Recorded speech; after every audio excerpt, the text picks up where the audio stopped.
अगर हमें जीवन में विकास नहीं चाहिए तो हम कल के बारे में क्यों सोचें? हम हमारा कल आज से बेहतर चाहते हैं और इंसान होने के नाते, एक मनुष्य होने के नाते हमारे पास उतनी बुद्धि है कि हम हमारा कल आज से बेहतर बनाए। जानवरों के पास, वनस्पतियों के पास, उनके पास इतनी बुद्धि नहीं है, फिर भी वो अपनी अगली पीढ़ी को पहले से बेहतर बनाना चाहते, इसीलिए उसकी अनेक प्रजातियां बनी, प्रजातियां अपने आप बनी, प्राकृतिक तौर पे बनी। तो विकास का जो ये क्रम है ये तो जारी है, लेकिन इंसान के लिए एक सुविधा है कि वह अपना विकास तय दिशा में कर सकता है, अपनी खुद की तय दिशा में वो कर सकता है या अपने आप को बर्बाद भी होने दे सकता है। दोनों भी रास्ते उसके लिए खुले। तो सफलता का एक सूत्र होता है सांसारिक जीवन में, जिसे हम सुख कहते हैं। हम सुख जिससे मिले उस चीज को सफलता मानते हैं। जिस चीज से हमें सुख मिल रहा है उस चीज को हम सफलता मानते हैं। जो कोई सुखी है हम मानते हैं कि वो मतलब सफल है जीवन में, उसके पास सभी तरह का सुख। तो यह सुख पाने का जो सूत्र है वो क्या है, और दुख जो आ रहा है उसका सूत्र क्या है। अगर हम सुख का सूत्र अगर नहीं पाल रहे हैं तो हम बिल्कुल ही दुख का सूत्र आजमा रहे, चाहे अनजाने में तो वैसे कर रहे हैं। आप स्कूल में जाकर इम्तिहान को पास नहीं कर रहे मतलब आप फेल हो रहे हैं, ये कोई बताने की बात है। या तो आप पास हो गए या तो फेल हो। वैसे ही जीवन में अगर आप सुख नहीं पा रहे तो आप क्या पा रहे, दुख पा रहे। अगर आपको सुख का सूत्र मिल गया तो आप उस सूत्र को आजमा के आपके जीवन की जो पहेलियां हैं उसको हल कर सकते। तो आज आपके लिए जीवन एक पहेली है जो कि हल नहीं हो रही। आप अगर ड्राइविंग सीट पे बैठे हो और आपने अगर स्टीयरिंग छोड़ दी तो आपकी कार कहाँ जाएगी ये आपको बताने की जरूरत नहीं। आप किसी पहाड़ी को चढ़ रहे हो और आपके पैर फिसल गए और आपने हाथ छोड़ दिए तो आप कहाँ जाओगे ये बताने की कोई जरूरत नहीं। तो कर्म अगर आप पहले कर रहे हैं और बाद में उसके बारे में सोच रहे हैं और फिर बाद में उसके बारे में आपके अंदर भावनाएं पैदा हो, देखिए तीन चीजें, पहले क्रिया हो रही है, फिर दिमाग उसके बारे में सोच रहा है, फिर आपके हृदय से उसके बारे में भाव पैदा हो। तीन जगह से तीन चीजें पैदा हो रही है, हैंड, हेड एंड हार्ट। अभी मजा है कि किसी रेल का इंजन लास्ट में रखे और डिब्बे आगे रखे तो क्या होगा, डिब्बे एक के ऊपर एक चढ़ जाए। अगर पीछे से आप इंजन से उसे ढकलने की कोशिश करोगे तो डिब्बे एक के ऊपर चढ़ जाए या पटरी से उतर जाए। वही हमारे साथ हो रहा है। कोई शिक्षक अगर अपने बच्चों को सिखा रहा है, विद्यार्थियों को सिखा रहा है, तो वो उसके अंदर भाव कैसे है, उसके अंदर विचार कैसे है। अगर उसके विचार अगर सकारात्मक है, उसके विचार अगर सृजनात्मक है, उदार है, तो वह इसको एक पूजा समझेगा। बच्चे जो होते हैं वह ईश्वर के मंदिर के फूल होते हैं और ये फूल मैं सुंदर बनाकर ईश्वर को पेश करूंगा। ऐसे भी भाव हो सकते हैं। या मुझे पगार मिल रही है तो मुझे इसके बदले में काम करना होगा, यह भी भाव हो सकता है। या साहब आएंगे, साहब लोग मेरा काम जांचेंगे और मुझे डांटेंगे, इस डर से भी काम करना हो तो वो अलग भाव है। डर से भी कर सकते हैं, फायदा हो रहा है इसलिए कुछ इरादे से कर सकते हैं, और खुशी मिल रही इसलिए भी कर सकते हैं। भाव अलग अलग है, काम एक ही है लेकिन भाव अलग है, और वह भाव ही उसके जीवन के परिणामों को तय करते हैं, ना कि काम। हम काम किस तरह कर रहे हैं इससे कोई फर्क नहीं पड़ता, वो काम के पीछे आपके भाव कैसे। हमारे अंदर भाव ही कैसे है, स्वार्थ के। मेरा क्या फायदा, मुझे क्या मिलेगा। अगर मुझे मिलेगा तो मैं जागरूक हो जाऊंगा, अगर मेरा फायदा ज्यादा हो रहा है तो मैं और जागरूक हो जाऊंगा। लेकिन मेरे का अगर मुझे उसमें कुछ मिलना ही नहीं है तो मैं उदास हो जाऊंगा, उसके बाद न्यूट्रल हो जाऊंगा। तो फिर मेरा शरीर काम करेगा, बस क्रिया बस शरीर करेगा, दिमाग उसमें इन्वॉल्व नहीं होगा। दिमाग कहीं और भटका हुआ हो, मुझे पैसा कहाँ से मिलेगा, मुझे पद कहाँ मिलेगा, या तो मेरा भविष्य दिख नहीं रहा है। तो काम तो कर रहा है लेकिन मन कहीं और भटक रहा है, मन नहीं लग रहा। हम हमारी माँ की तरफ देखते हैं तो कभी आपने सोचा है कि उसकी नाक कैसी है, उसके बाल कैसे है, उस कितनी ऊंची है या छोटी है, क्या वो मोटी है, क्या वो स्वस्थ है या बीमार है, कभी सोचा है हमने माँ के बारे में कभी सोचा ही नहीं। माँ होती है क्योंकि भाव हमारे वैसे हैं। जब दूसरी महिलाओं को आप देख रहे हैं वो भी किसी की माँ है, लेकिन उस महिला को देखते वक्त हमारे अंदर कैसे भाव है। आप उसे आपके रिश्तेदार की नजर से देख रहे हैं, आप उसे अनजान की तरफ देख रहे हैं, आप उसे एक महिला के तौर पर देख रहे हैं, आप उसकी सुंदरता को देख रहे हैं, आप उसके कपड़ों को और गहनों को देखकर आप उसकी अमीरी को देख रहे हैं। क्या देख रहे हैं, आपके अंदर भाव क्या है, वो भाव तय करते हैं कि आप उसके साथ कैसे बर्ताव करो। तो जीवन में सफलता का सूत्र जो है, जो सुख सांसारिक जीवन में आपको चाहिए, आप अगर पहले भाव शुद्ध करोगे फिर विचार आपके शुद्ध हो जाएंगे, कर्म अपने आप शुद्ध हो जाएंगे। तो ऐसे कर्मों से आपको सुख प्राप्त होता है, सफलता प्राप्त होती है। स्वार्थ कब आता है, जब शरीर की बात पहले अगर शरीर की बात पहले आ गई तो पहले वो भोग के बारे में सोचेगा, वो वासना के बारे में सोचेगा। विचार पहले आ गए तो वो कामना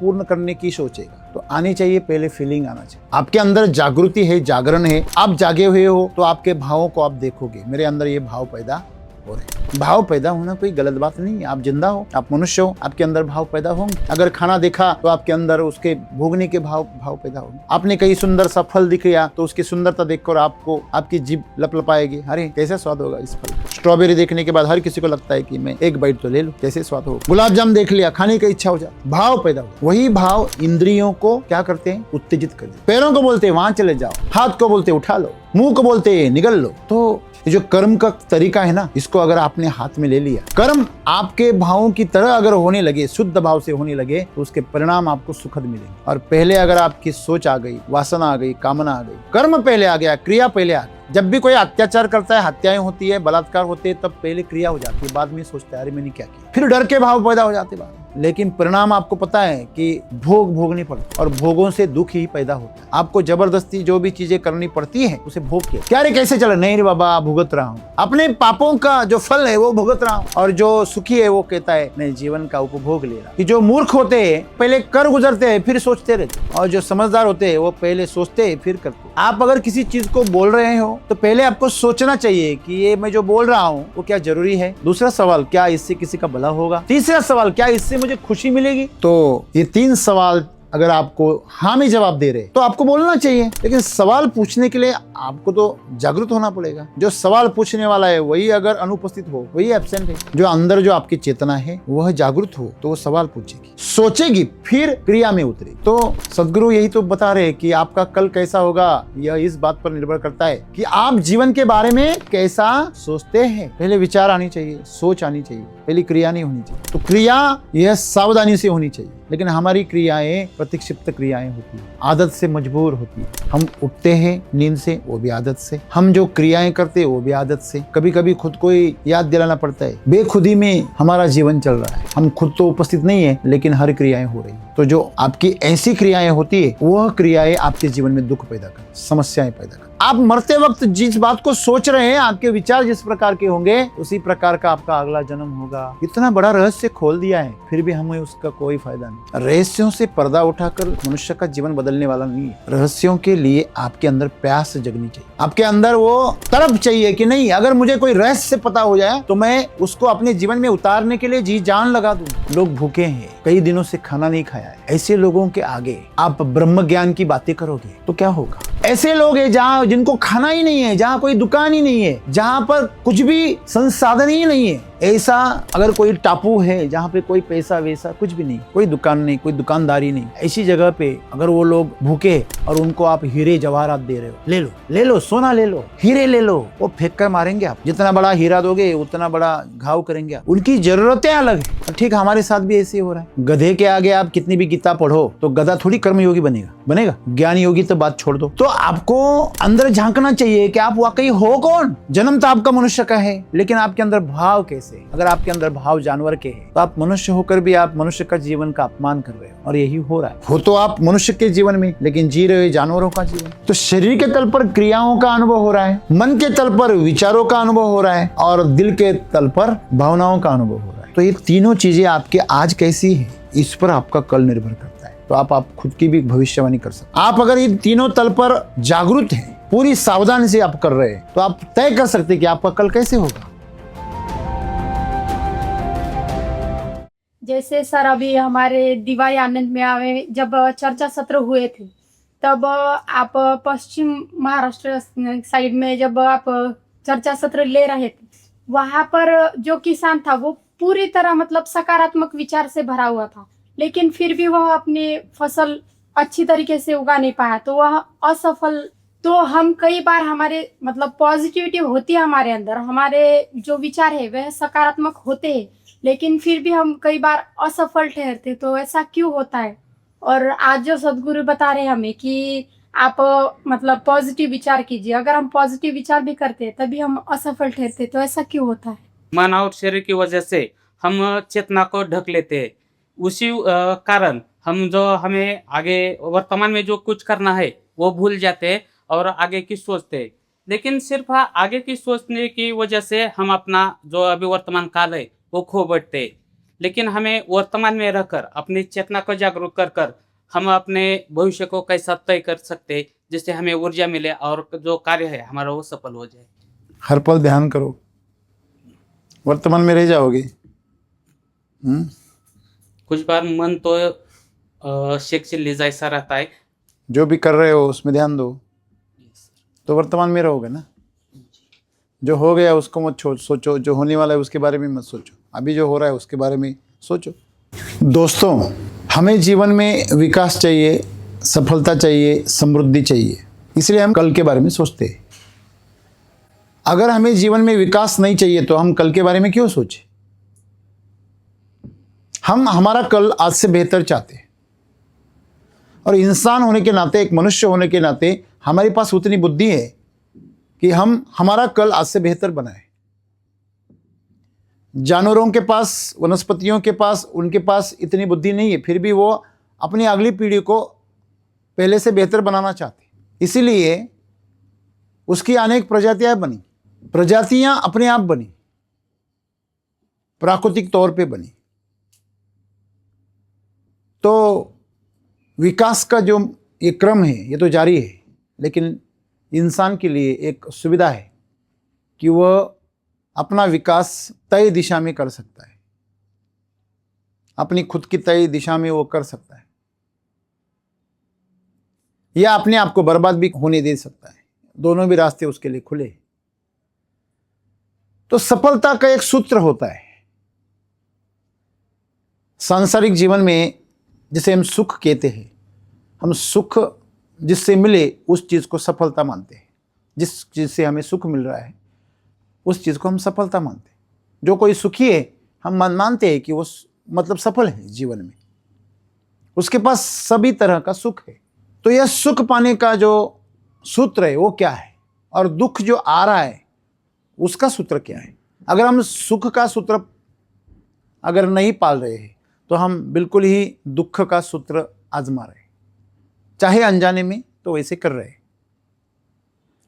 आप स्कूल में जाकर इम्तिहान को पास नहीं कर रहे मतलब आप फेल हो रहे हैं, ये कोई बताने की बात है? या तो आप पास हो गए या तो फेल हो गए, है ना? वैसे ही जीवन में अगर आप सुख नहीं पा रहे तो आप क्या पा रहे? दुख पा रहे। अगर आपको सुख का सूत्र मिल गया तो आप उस सूत्र को आजमा के आपके जीवन की जो पहेलियां हैं उसको हल कर सकते। तो आज आपके लिए जीवन एक पहेली है जो कि हल नहीं हो रही। पिछली समस्याएं छूट नहीं रही, नई समस्या पैदा हो जाती। पिछले झंझट दूर नहीं हो रहे, नए खड़े हो जाते। तो इसका कारण है आज हम क्या कर रहे हैं? पहले हम कर्म करते हैं,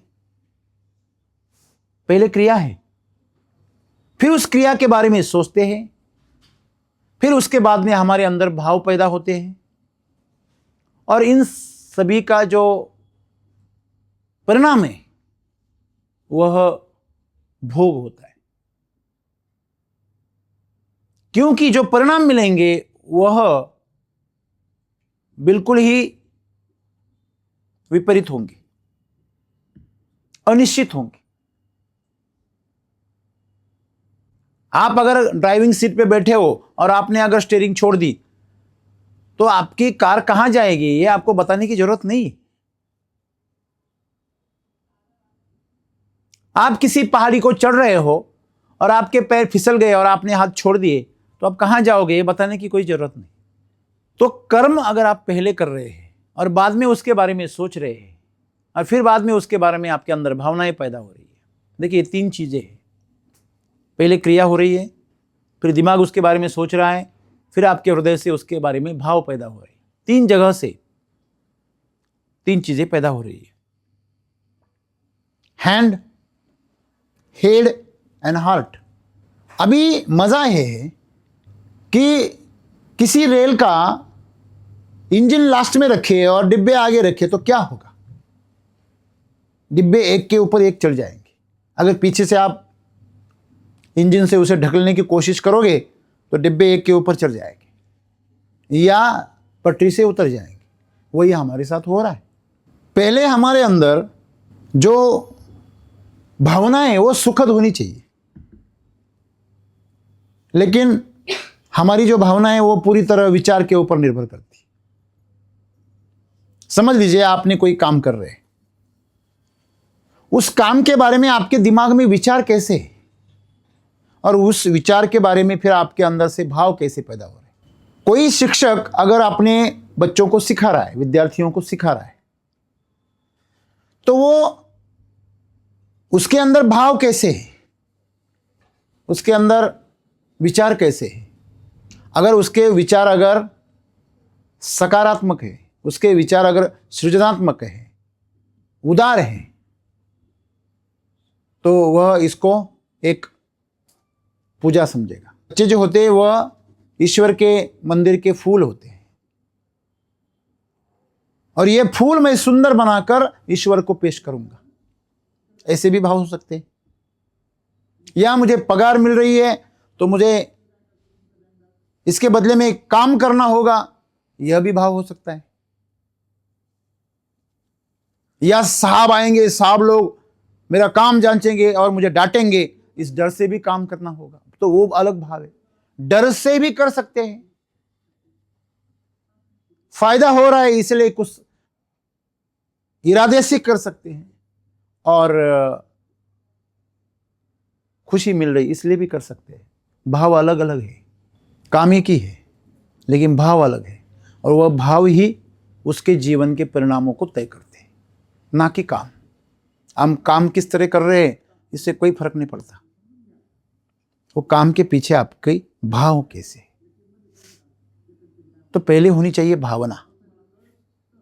अगर आपके कर्म पहले हैं, फिर आपके विचार आ रहे हैं, फिर भावनाएं आ रही है, तो ये जो तरीका हुआ ये गलत तरीका हुआ। पहले होने चाहिए भाव, भाव आपके शुद्ध हो। हमारे अंदर भाव ही कैसे है, स्वार्थ के है। मेरा क्या फायदा, मुझे क्या मिलेगा। अगर मुझे मिलेगा तो मैं जागरूक हो जाऊंगा, अगर मेरा फायदा ज्यादा हो रहा है तो मैं और जागरूक हो जाऊंगा। लेकिन मेरे का अगर मुझे उसमें कुछ मिलना ही नहीं है तो मैं उदास हो जाऊंगा, उसके बारे में न्यूट्रल हो जाऊंगा। तो फिर मेरा शरीर काम करेगा, बस क्रिया बस शरीर करेगा, दिमाग उसमें इन्वॉल्व नहीं होगा, दिमाग कहीं और भटका हुआ होगा। मुझे पैसा कहाँ से मिलेगा, मुझे पद कहाँ मिलेगा, यहाँ तो मेरा भविष्य दिख नहीं रहा है। तो काम तो कर रहा है लेकिन मन कहीं और भटक रहा है, मन नहीं लग रहा उसमें। हम हमारी माँ की तरफ देखते हैं तो कभी आपने सोचा है कि उसकी नाक कैसी है, उसके बाल कैसे हैं, उस कितनी ऊंची है या छोटी है, क्या वो मोटी है, क्या वो स्वस्थ है या बीमार है, कभी सोचा है हमने? हमने माँ के बारे में कभी सोचा ही नहीं। माँ होती है क्योंकि भाव हमारे वैसे हैं। जब दूसरी महिलाओं को आप देख रहे हैं वो भी किसी की माँ है, लेकिन उस महिला को देखते वक्त हमारे अंदर कैसे भाव है।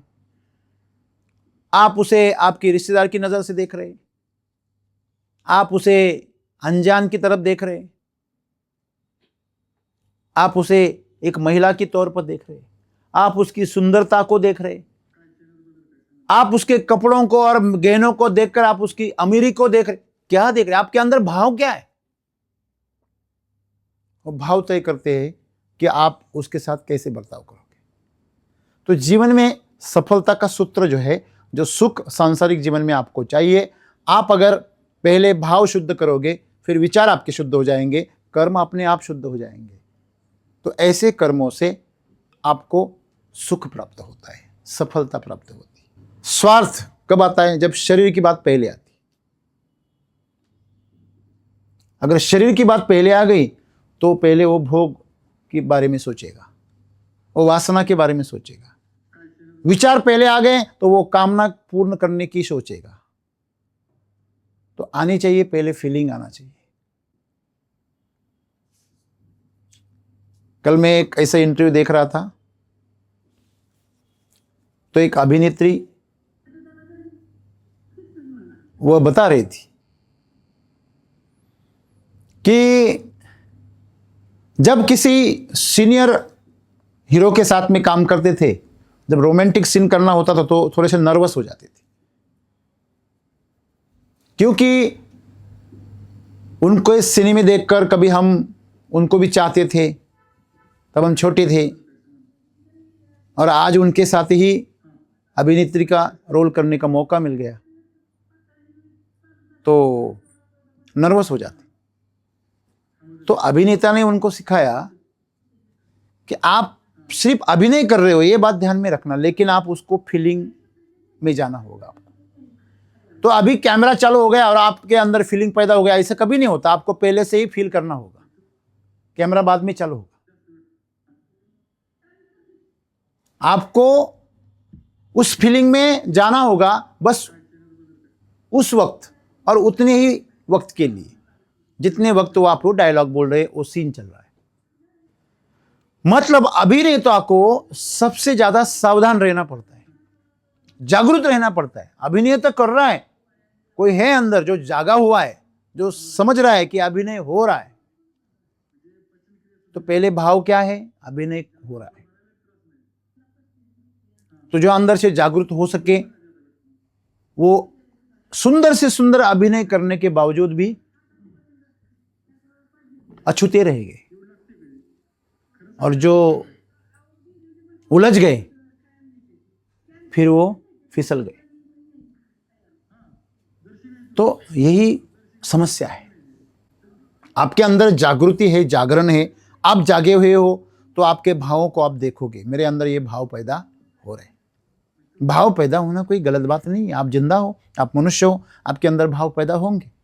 अगर खाना देखा तो आपके अंदर उसके भोगने के भाव पैदा होंगे।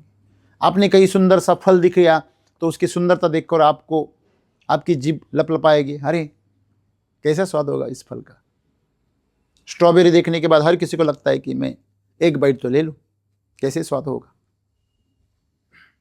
गुलाब जामुन देख लिया, खाने की इच्छा हो जाती, भाव पैदा हो जाती। वही भाव इंद्रियों को क्या करते हैं, उत्तेजित कर देते हैं। पैरों को बोलते हैं वहां चले जाओ, हाथ को बोलते उठा लो, मुंह को बोलते निगल लो। सही है ना।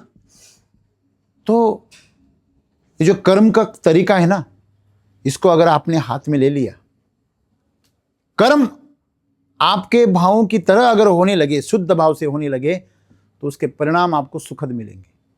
और पहले अगर आपकी सोच आ गई, वासना आ गई, कामना आ गई, कर्म पहले आ गया, क्रिया पहले आ गई।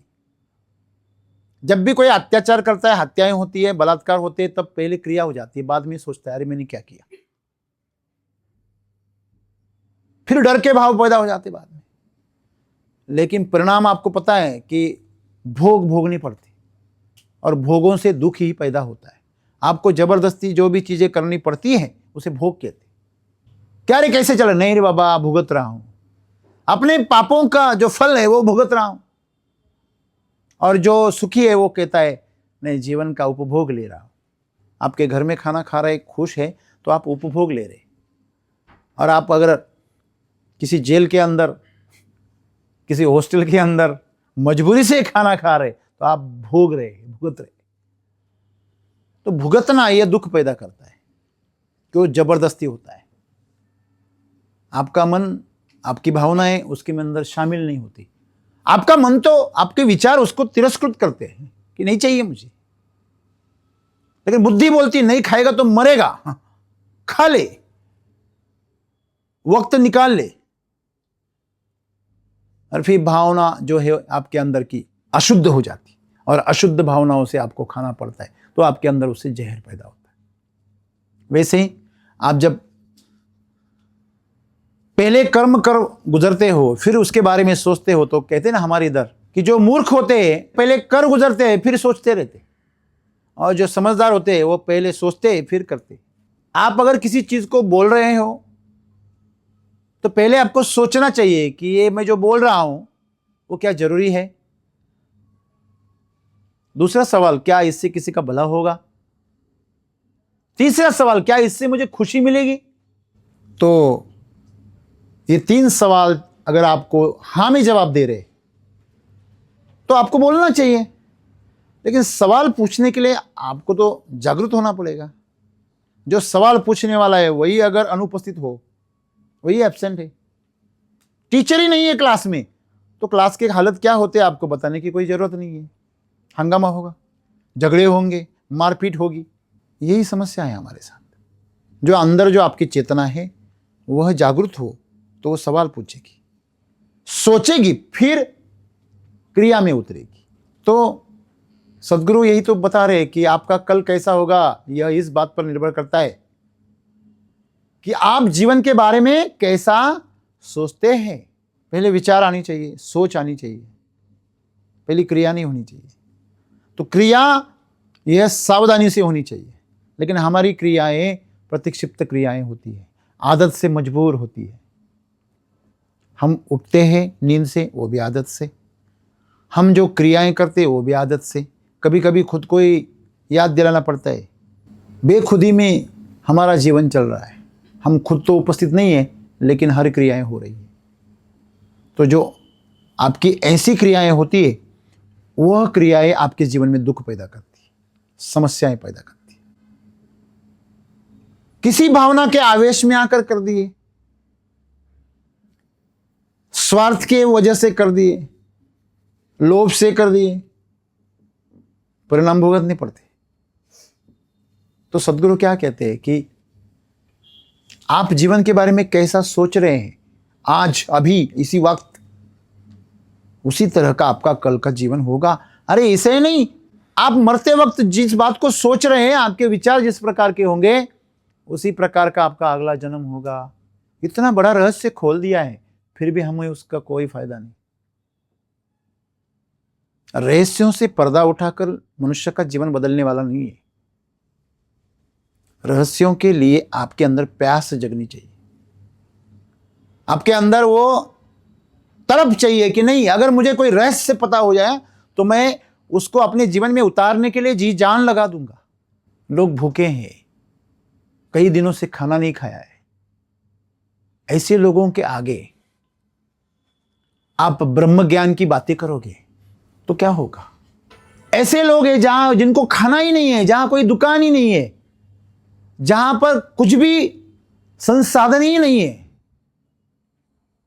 ऐसा अगर कोई टापू है जहां पे कोई पैसा वैसा कुछ भी नहीं, कोई दुकान नहीं, कोई दुकानदारी नहीं, ऐसी जगह पे अगर वो लोग भूखे और उनको आप हीरे जवाहरात दे रहे हो, ले लो, ले लो, सोना ले लो, हीरे ले लो, वो फेंक कर मारेंगे आपको। जितना बड़ा हीरा दोगे उतना बड़ा घाव करेंगे आपको। उनकी जरूरतें अलग हैं। और ठीक हमारे साथ भी ऐसे ही हो रहा है। गधे के आगे आप कितनी भी गीता पढ़ो तो गधा थोड़ी कर्मयोगी बनेगा, बनेगा? ज्ञान योगी तो बात छोड़ दो। हाँ, तो आपको अंदर झांकना चाहिए कि आप वाकई हो कौन। जन्म तो आपका मनुष्य का है, लेकिन आपके अंदर भाव कैसे है? अगर आपके अंदर भाव जानवर के हैं तो आप मनुष्य होकर भी आप मनुष्य का जीवन का अपमान कर रहे हो, और यही हो रहा है। हो तो आप मनुष्य के जीवन में, लेकिन जी रहे जानवरों का जीवन। सुस्त पड़ जाते खाने के बाद, आपको जगाना पड़ता है। आपको जीवन का जो अनुभव है वो जानवरों को और आपको अलग आ ही नहीं रहा है, एक ही अनुभव है। पहले सीधे मुंह से खाते थे, आप बस हाथ से डालते, बस इतना फर्क हो गया। हाँ?